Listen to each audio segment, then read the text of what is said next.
Well, two groups laying claims to a Rivers State Assembly. At this point, you just wonder, when will this end? Because it looks like the Rivers political crisis is playing out in different arenas. There's one playing out at the local government. There's one playing out in courts. There's one playing out state assembly. There's one playing out maybe on the streets, right?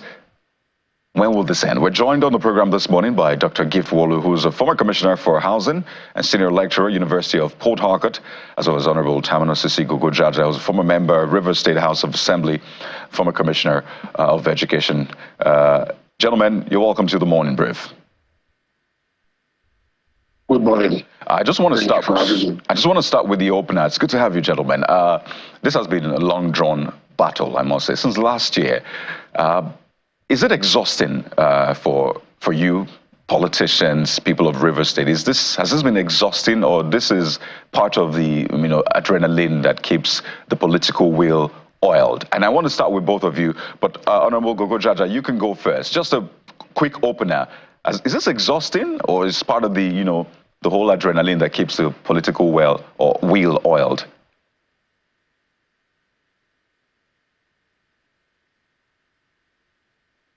Kindly unmute, Honorable Gogojaja. Please unmute your device so we can hear you.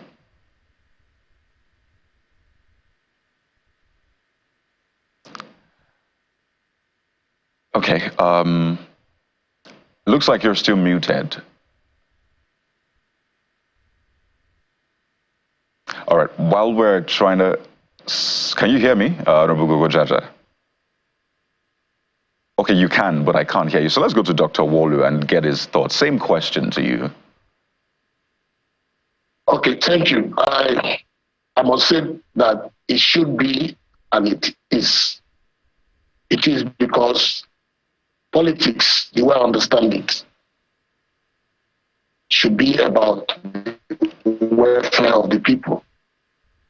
Should be about making sure that our children go to good schools, that our women go to hospitals where they can get good medical care, that our people sleep with their eyes closed, and so on and so forth. And that is why it is said that the welfare of the people is the supreme law. My brother, in the next 10 days or so, it will be 1 year and 5 months since His Excellency Siminalayi Fubara became governor of Rivers State. Before then, what people knew about Rivers State was the flag off of projects, the commissioning of projects. And it was on the basis of that he became governor. Because the former governor, after leading the state for 8 years, presented a scorecard that I believe resonated with the aspirations of Rivers people, and campaigned vigorously for who should succeed him on the mantra of consolidation and continuity. And Rivers people voted overwhelmingly in that election for the PDP. And of course, we won all the seats. In the assembly, we won all the seats except for one. In the House of Reps, we won all the Senate seats. And of course, we produced the governor. And since then, all that has been heard about Rivers State is crisis. Like you said, it's either in the House of Assembly or in the local government or in the just concluded charade called local government election and so on. And that is to say that the man whose responsibility it is to ensure that the welfare of the people is put on the front burner does not realize that responsibility, perhaps he doesn't have what it takes to be able to deliver on that. And so every day, as you tune to your TV or radio, all that you hear is crisis, crisis, crisis. And of course, crisis cannot in any way represent the essence of politics and governance. It is not what Rivers people voted for. It is not what they deserve. But unfortunately, that's what they have. And for me, it is very exhausting, it is frustrating, it is annoying. Well, Dr. Wolu. At the end of the day, Yes. Pardon me. So you've said it's exhausting for you. Let's find out from Honorable Gogojaja his thoughts. Then we'll get into to substantive issues. But I just want to get this open. Honorable Gogojaja, please go ahead now. Yeah, thank you for having me. I want to place on record that the major reason Governor Fubara was supported by Rivers people and nominated by the party is because of his accomplishments. He's seen as a man who can deliver. And I want to say that irrespective of the distractions that Governor Fubara is delivering, the purpose for which he was elected to govern Rivers State, I want to assure you that he's not distracted, he is focused, and by the special grace of God, in the next celebration of his second year in office, you will marvel at the level of progress and development he has achieved in Rivers State. I wouldn't want to bore you with some of those achievements now, but like you said, maybe by the time we get into the main issue for the day, you will appreciate that there are people who are set out to see if they can distract him, but he has refused to be distracted. He is focused, and he's achieving the promises he made to Rivers people. No, my question was particularly about whether or not you're exhausted, or this is exhausting for the government, and you want this to end as quick as possible, at least for the governor of Rivers. There is no government who would want to have a peaceful atmosphere to govern. It's exhausting because those who are set to distract him have planned out their programs from one problem to the other, but he has the capacity to endure all.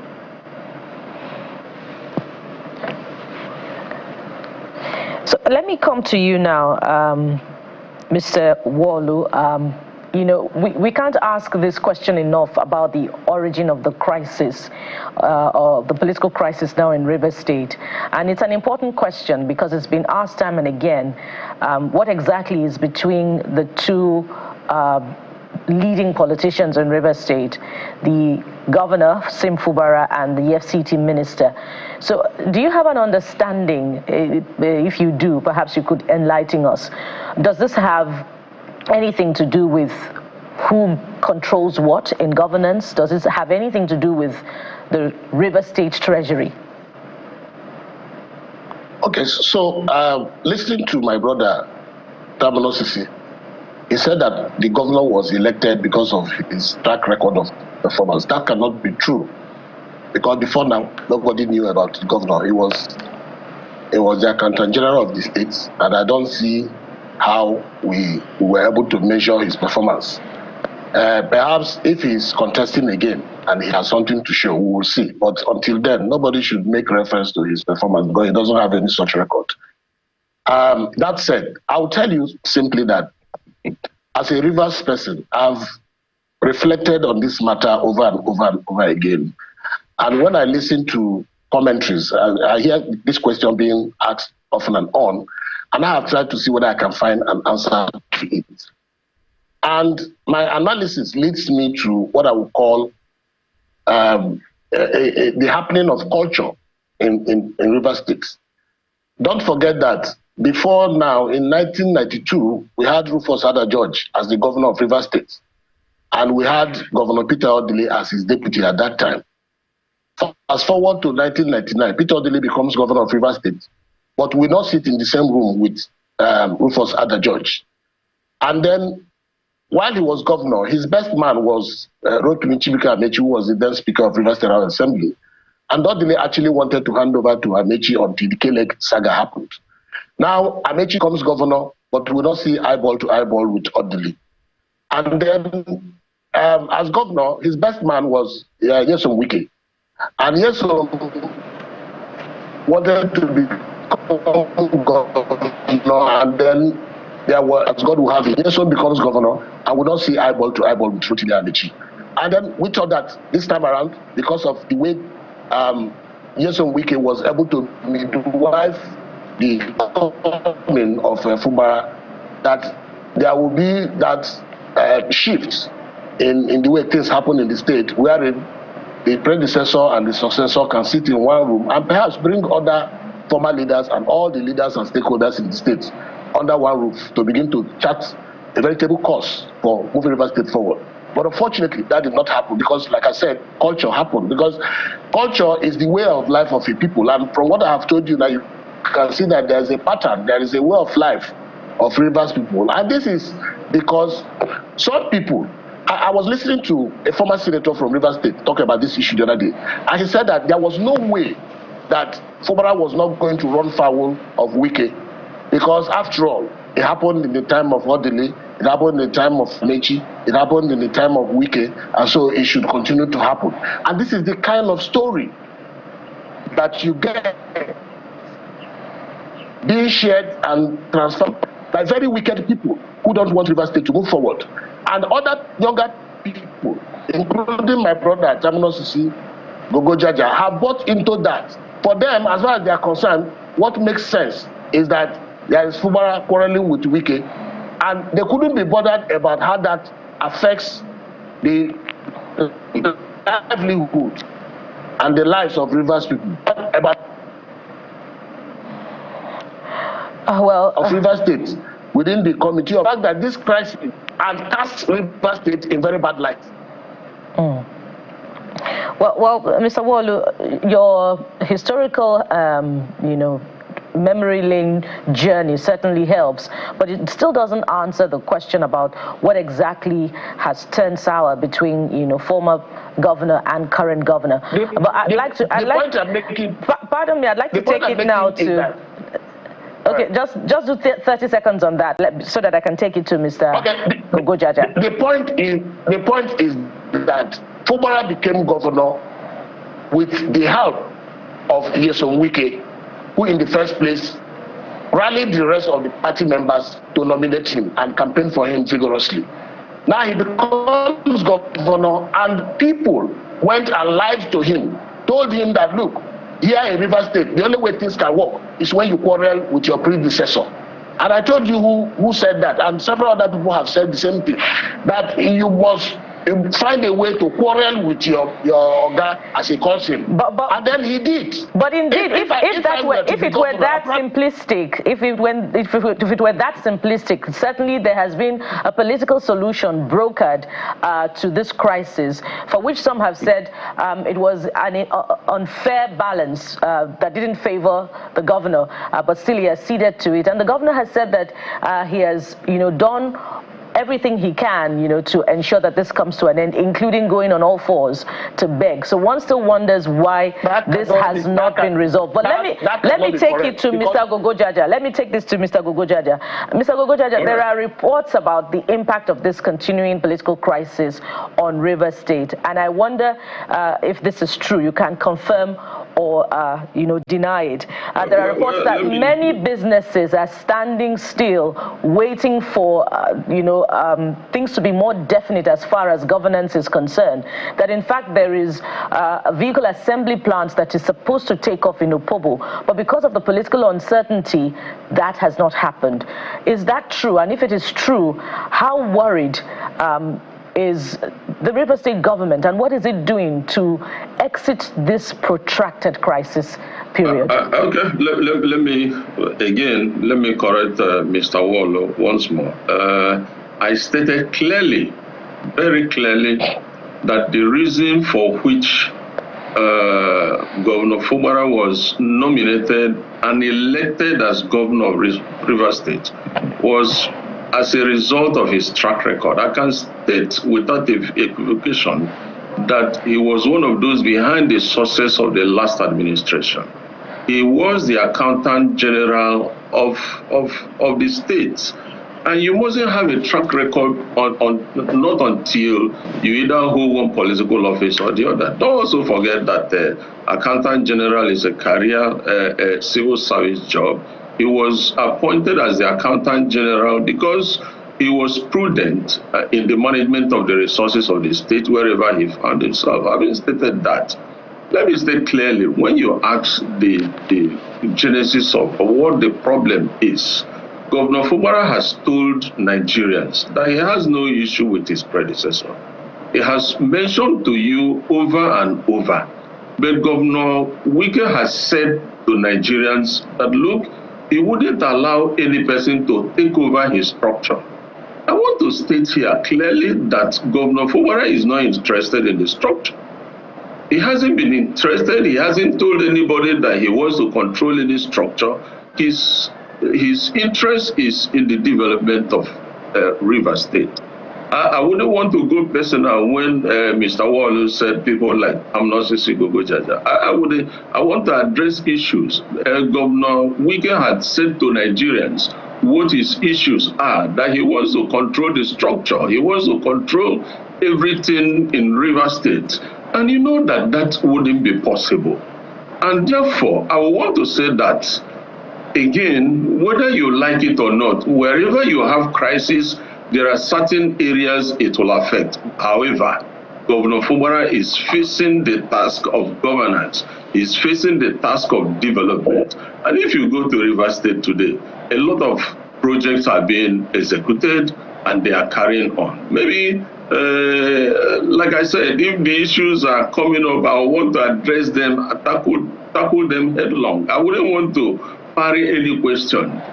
Yes, there must be areas the crisis will be affected. However, Governor Fubara is executing projects he has promised Rivers people. So let's talk about the areas that this crisis, of course, some of the areas this crisis is affecting. One of them is the budgetary process. We've seen now the Amewule-led House of Assembly and the Okojumbo group, the back and forth. One saying your seats are vacant, the other one saying no, your seats are vacant. And then the Amewule-led House saying, well, the governor can present the budget. By the way, they are still stuck on the previous budget that has not been presented. And I imagine what that is doing to governance. And the Okojumbo group says, we are ready for 2025 budget. Clearly, and I speak with business people, investors, and these are the kinds of things they look at and they say, no, don't go to Rivers State, because clearly the atmosphere is very uncertain. They can have a deal with the government today and tomorrow another group says another thing. So there's no point even coming in the first place. So clearly this is affecting, governance and even the business activities a lot. Well, if you're talking about the 2024 budget, I think that is an appropriation law in Rivers State today. That budget has been presented and signed into law. I think that the governor is talking about the presentation of 2025 budget to the Rivers State House of Assembly. There is no group that can claim that there is no budget in Rivers State. The budget has been signed into law. And I will want to implore you, whoever you have been asking not to, advising not to come to do business in Rivers State, please do well and tell the person to come and invest in our state. The 2024 budget is in operation. Honorable Gogojaja, just a moment. I will not let that slide. You misquoted me, obviously. You said I'm advising people not to come to Rivers State. I never said that. Whoever you have an opportunity to advise, please advise encourage the person to come to the state. Because facts are sacred. I don't want anybody to misquote me on this one. No, I won't misquote you. All right. Sure. So let me ask Dr. Wallu as well. Do you agree with him, particularly regarding the budget? Also comes to the seats that have been declared vacant. At this rate, if we're going by what both groups have said, all seats are vacant. But let's talk about the budgetary process and how this is affecting, business governance itself. Do you agree with Honorable Gogojaja that this is not affecting in any way? The truth is that when people want to help you, they tell you the truth. But when they want to help themselves, they tell you what you want to hear. I think what my brother there has said is what he thinks the governor wants to hear, and he's saying it to help himself, not to help the governor. As of today, the authentic House of Assembly in Rivers State is the one led by Martin Amewule. Only last week, the appeal court said so. Before then, the Omoto Judge Somochoso said so. And of course, Rivers State is made up of 32 seats. The assembly is made up of 32 seats. And what he's referring to as Rivers State House Assembly is 3 persons. That is not what Rivers people want. That's not what Rivers people voted for. Now, even if we have crisis, you will expect that people will follow the law and obey the law. And when there is clarity as to what the law says, people are bound to obey them. It doesn't matter how you feel. You may not be comfortable with the position of the law. Because when government becomes a lawbreaker, it invites anarchy. And we have seen a lot of it, or something close to it in Rivers State. We have seen people die. We have seen properties destroyed. That's the kind of thing that's going on in Rivers State. It's telling you to tell those who want to come to Rivers State to come and invest. It's not your business to do that. These business people, they have their information and they get information. They know how to do the analysis. They know where to put their money. So they will not rely on what one person or the other tells them. And when you talk about who is authentic and who is not authentic, ordinarily, let us even assume, without conceding, that some people have lost their seats. The normal thing to do is for you to put in place a process so that there is representation. Because we're talking about democracy.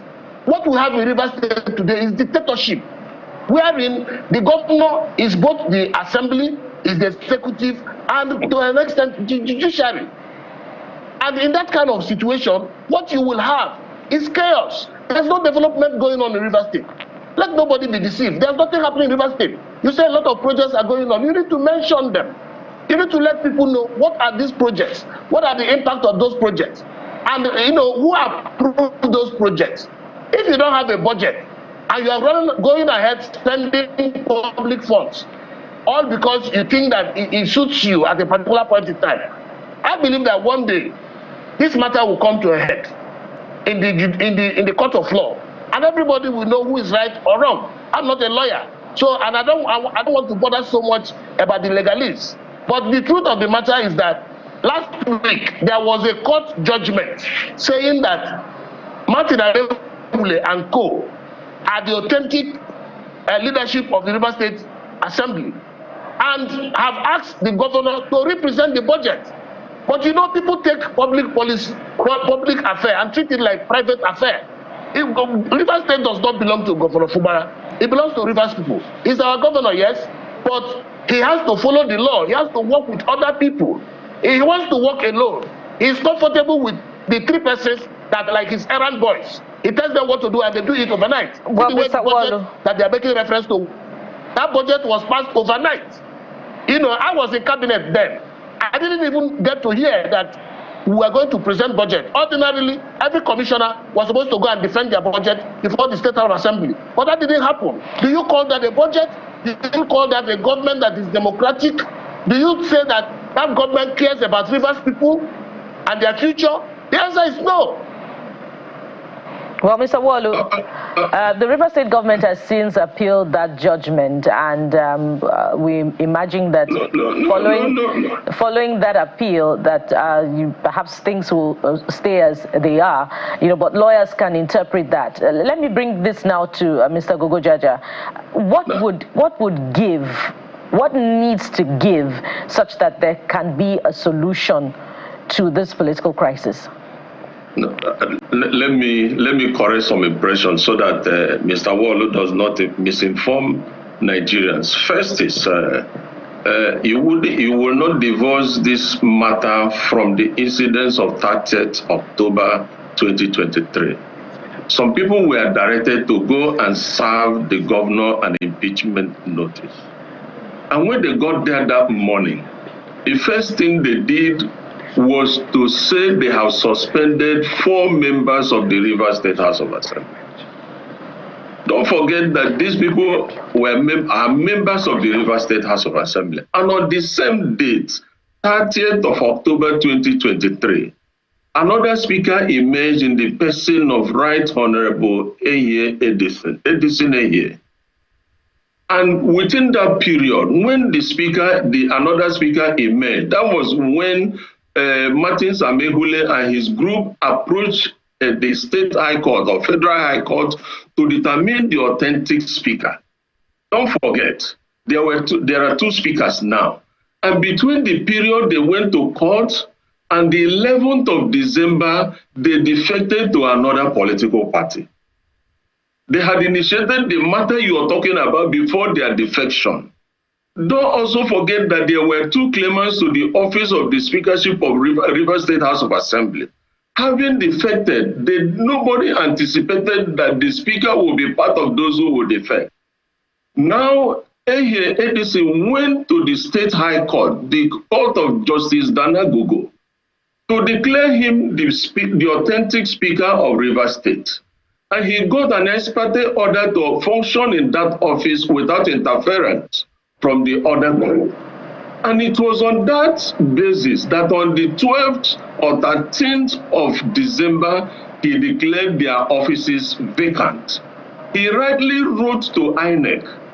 And as soon as he wrote to INEC to declare to fill the offices, Amehule has never told you, and I'm sure that they will not inform Nigerians, that they ran to the Federal High Court, the Court of Justice, Donatus Okorowo.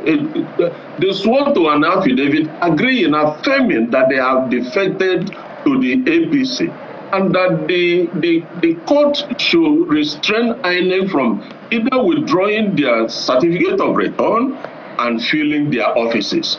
That order they got, and that is the order they are used. They haven't told any person that they swore to an affidavit, that having declared, Supreme Court had earlier said that as soon as you defect, you automatically lose your office. Now, having declared their seats vacant, they ran to Justice Okorowo's court to get an ex parte order restraining INEC from filling their seats, from conducting elections to fill their seats. These are things they won't tell you. And therefore, when you say that appeal court has said that Martins Amehule is the authentic speaker, this is a matter he filed before his defection. They will also tell the world this. And therefore, you can't place something on nothing and you expect it to start. But Mr. Gogojaja, pardon me if I may come in there. Can 3 members form a quorum to preside over State Assembly affairs? Sure. 3 members, just 3 members. Sure. What does Chapter 5, Part 2, Section 96 of the Constitution, if you permit me to read, it says the quorum of a House of Assembly shall be 1/3 of all members of the House.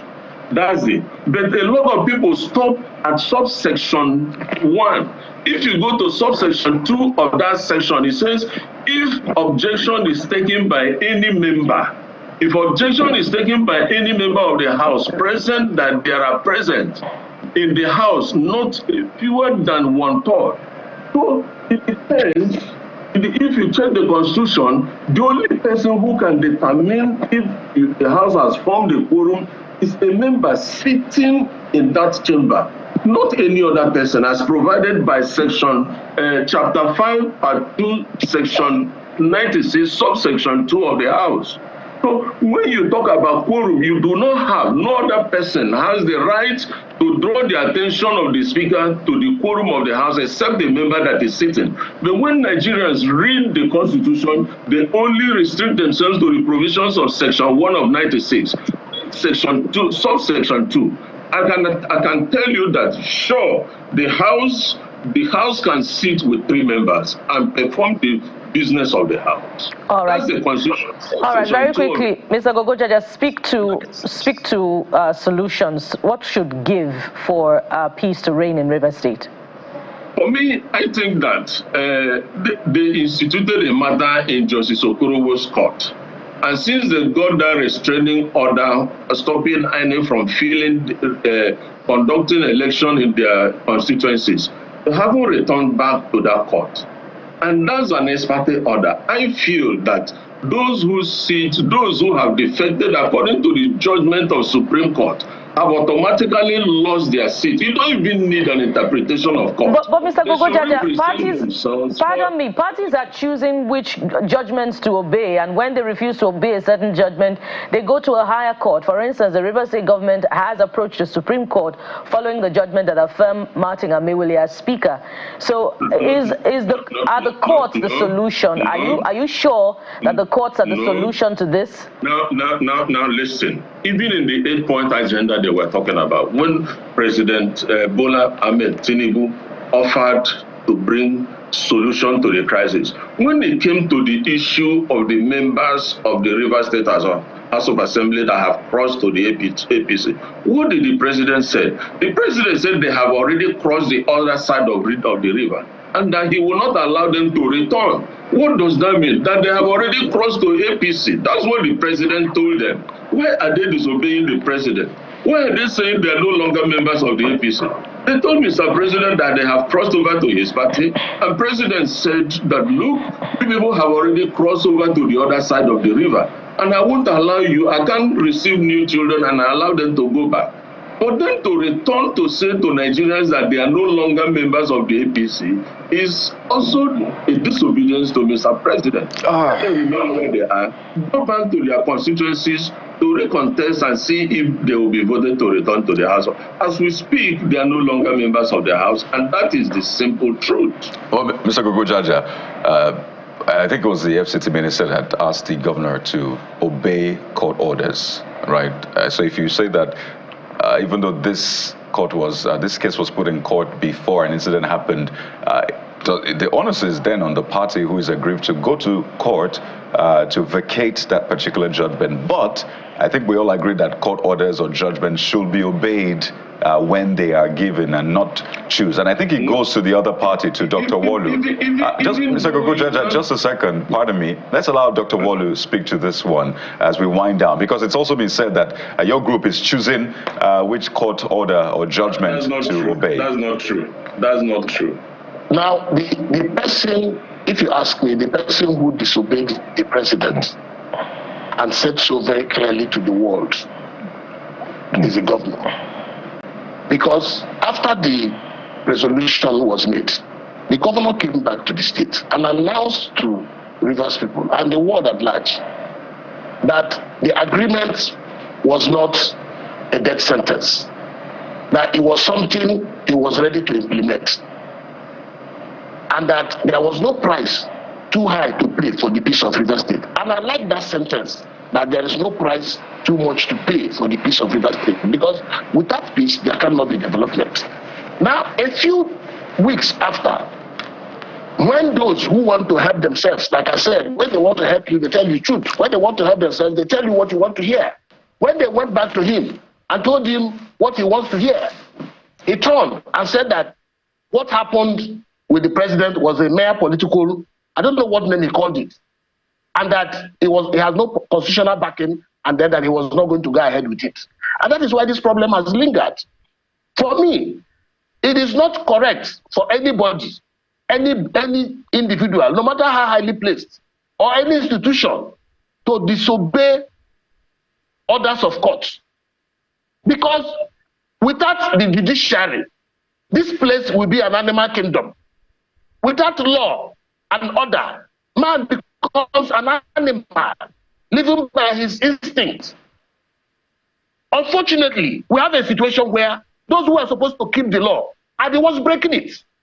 And some people, because it feels good, because they think that there's something they have to benefit, are supporting that. That should not be allowed.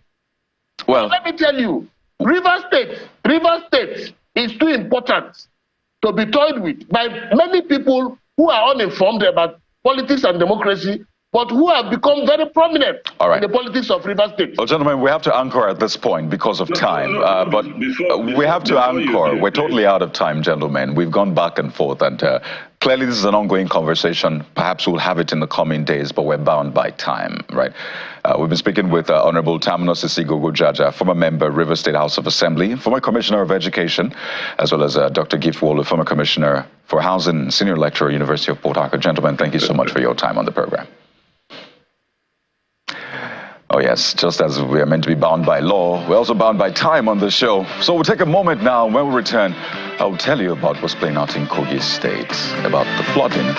2 million, that's a lot. Stay with us. We'll be right back.